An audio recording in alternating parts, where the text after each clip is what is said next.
and fished with a good friend of mine who's now a good friend of mine, but didn't know him at the time, Captain Paul Fizzacaro. And then, yeah, I saw tarpon for the first time and was like, holy cow.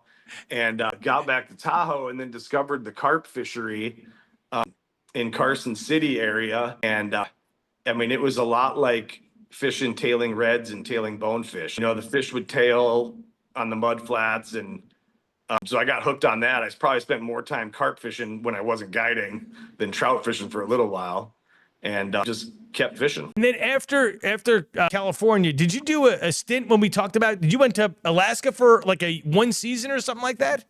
Yeah, I did one season up in Alaska, did one season there, and then would have probably stayed up there, but I got an opportunity to come down to the Keys shortly after and made the move here. You are in the Keys now. It's right in the dead center in the middle of the Keys, right in between Key Largo and Key West.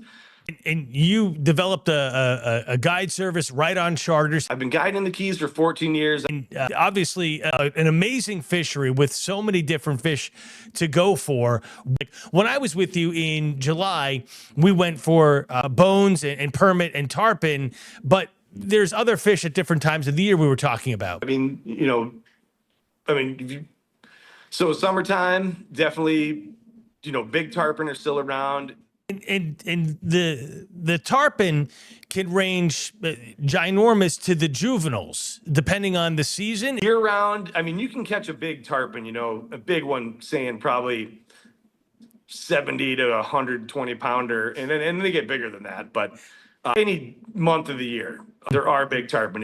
There's the peak season for big tarpon is probably March, April, May, June. And that's one of the things that you'll kind of discuss with the client is, hey, this is not working so hot, but if we tried this, we're going to have a better shot. So you're really kind of every day looking at what's going on to allow for a better time for the clients. I like it here because, you can head south, get out of the wind a little bit more behind Big Pine. There's a lot more islands. And then you can actually head north up to the Everglades, which isn't too far. And if you don't have any gear, I've got, plenty of equipment, Winston fly rods and T-bore reels and, everything that you'll need for the day. And if you end up with a really windy day and you haven't done it before, you can take the big boat out and go, post up on a flat and, maybe bring some chum and chum in some big sharks and conditions that would otherwise be hard to catch anything. You can have a pretty fun day,